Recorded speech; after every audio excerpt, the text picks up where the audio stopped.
अब्बा जी, एक आखिरी मदद कर दीजिए, इसके बाद हम कभी आपको परेशान नहीं करेंगे। हम सब समझ रहे हैं, लेकिन छोटे छोटे बच्चे हैं हमारे घर के, हम अकेले ही कमाने वाले हैं। अगर हमें कुछ हो गया तो हमारे घर बार बीवी बच्चों का ख्याल कौन रखेगा? हमें तो आप माफ़ी कर दो।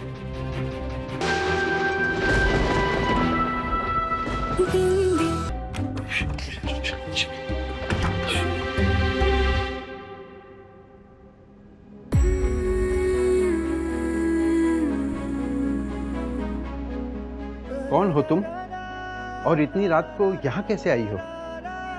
सॉरी चाचा अंकल, मैं कोई नियम तोड़ना नहीं चाहती थी, लेकिन कोई मुझे आपसे मिलने ही नहीं दे रहा था, इसलिए मुझे आपके घर आना पड़ा। मुझे बस आपसे 2 मिनट बात करनी है। मुझसे? क्यों? क्योंकि आप जज हैं। सही और गलत में फर्क करना जानते हैं। प्लीज बस 2 मिनट। देखो बेटा, तुम अभी बहुत छोटी हो, तुम घर जाओ और किसी बड़े के साथ आओ, तब मैं बात करूंगा। प्लीज बस आप मेरी बात सुन लीजिए। बात मेरे मैया की है और बहुत जरूरी है।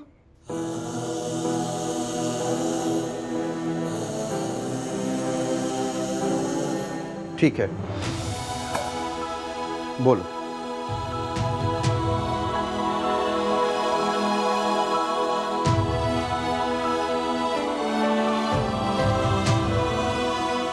आपने मेरे मैया की पैरोल कैंसिल की।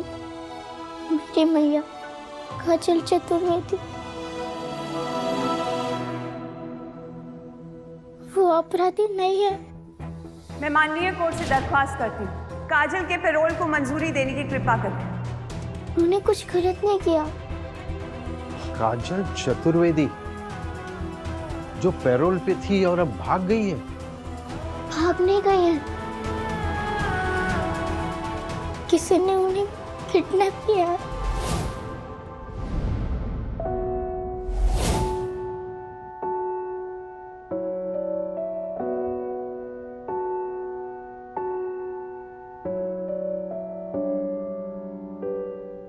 बिंदी अभी तक लौट कर नहीं आई, पता नहीं बाहर क्या चल रहा है।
लो काजल, पानी पिए।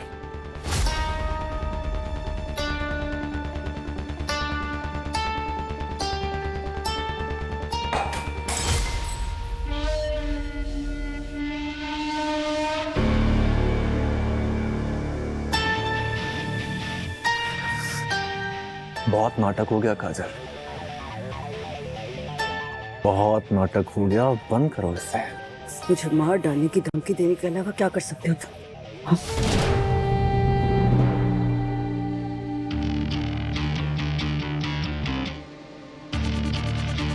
मरने से डर नहीं लगता?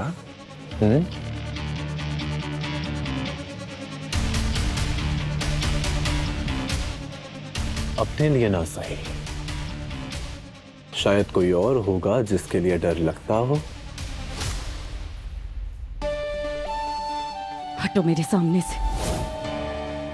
अच्छे से जानती हूँ तुम मुझे भड़काने की कोशिश कर रहे हो ताकि मैं कमजोर पड़ के तुम्हारी बातें मान लूं, पर ऐसा कभी नहीं होगा।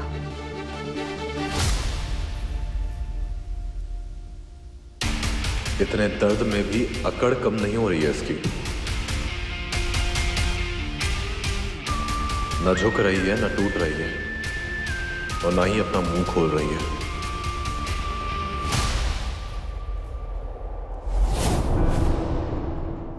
कुछ बुरे लोगों ने मेरी भैया पर गलत इल्जाम लगाकर उन्हें जेल में डलवाया था और अब उन्हें किडनैप करके फिर से फंसा रहे हैं।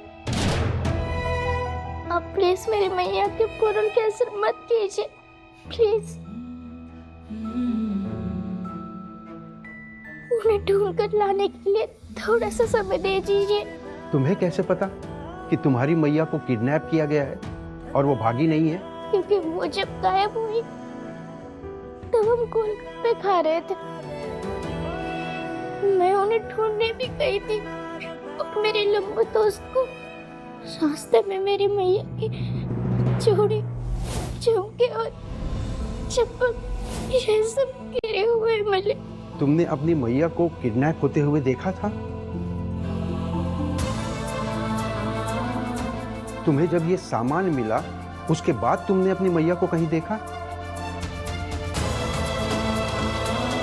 देखो बेटा, मन तो करता है कि मैं तुम्हारी बात मानूं, पर कानून इस तरह काम नहीं करता है। फिलहाल तो सारी बातें तुम्हारी मैया के खिलाफ हैं। पर लंबू दोस्त मेरी मैया को ढूंढ रहे हैं, वो उन्हें मिल जाएंगे। बस अब एक मौका दीजिए प्लीज। बेटा, हमने पैरोल मंजूर करके तुम्हारी मैया को एक मौका दिया था। अब तो या तो उनकी बेगुनाही का कोई सबूत मिले या फिर किसी की आंखों देखी गवाही हो तो ही कुछ हो सकता है।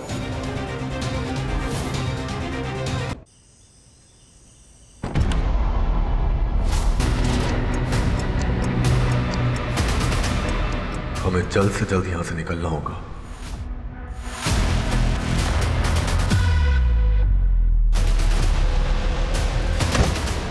ओ बेटे की, ये लोग सब जगह चौकड़ी लगाकर बैठे हैं। बाहर कैसे निकले?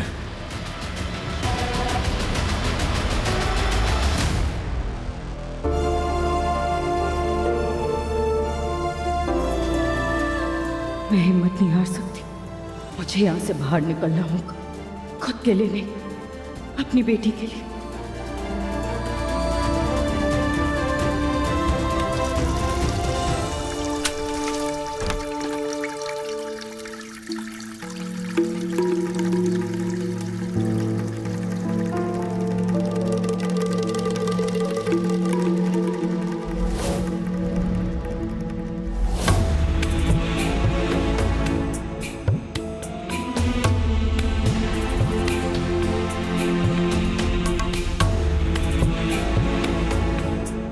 सुनो हमारी बात।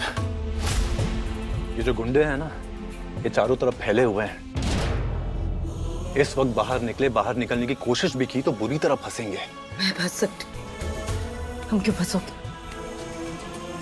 तुम्हारे याद में है ना सब?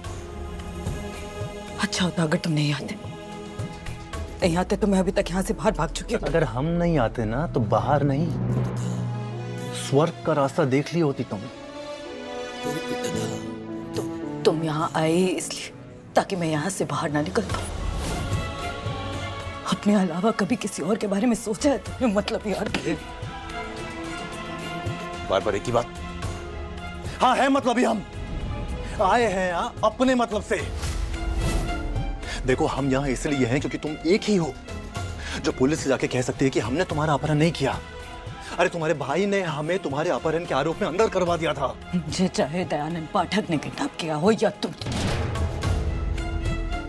देगी भाई उनस के वो 1 नंबर का तेरा वो धोखेबाज आदमी है दयानंद पाठक।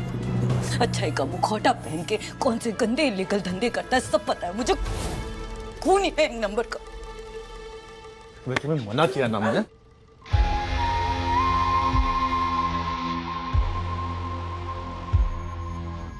तुम्हें हमारी बात समझ में नहीं आती क्या?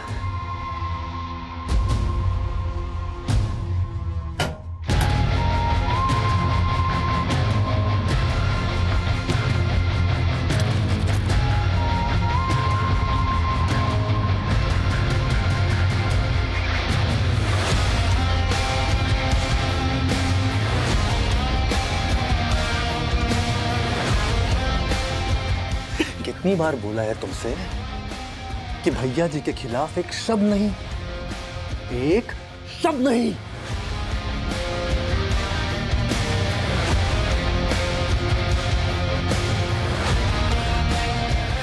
वो दरअसल सुबह तो तुम कुछ खाए पी नहीं थे ना, तो बस चूना तुम्हारे मुंह में घुसा दिया।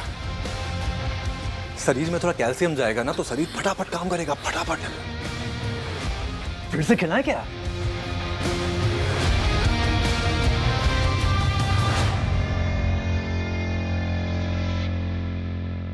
देखो, अरे अपनी माई की कसम खा के कह रहे हैं कि हमने ये सब नहीं किया है।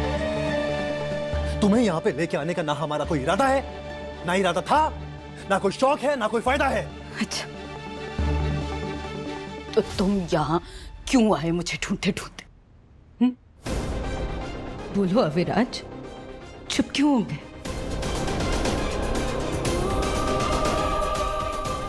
कैसे बताएं तुम्हें काजल कि हम यहाँ बिंदी की मदद करने आए थे, लेकिन ये वक्त तुम्हें सच बताने का नहीं, सच से दूर रखने का है।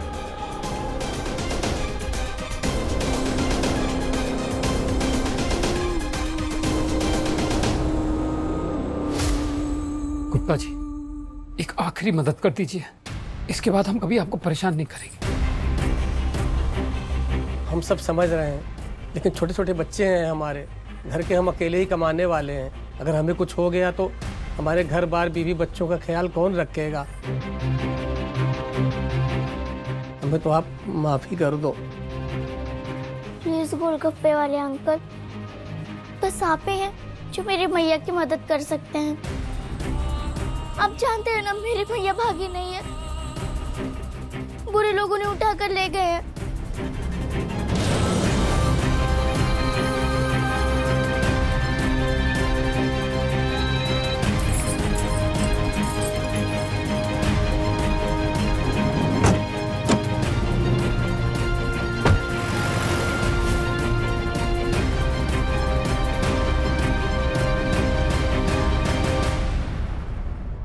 भाई साहब, जज साहब आपके अलावा और किसी की बात नहीं सुनेंगे, क्योंकि आप चश्मदीद गवाह हैं। आपने घटना घटते हुए देखी। बस एक बार जज साहब के सामने अपनी गवाही दे दीजिए, उसके बाद हम में से आपको कोई डिस्टर्ब नहीं करेगा।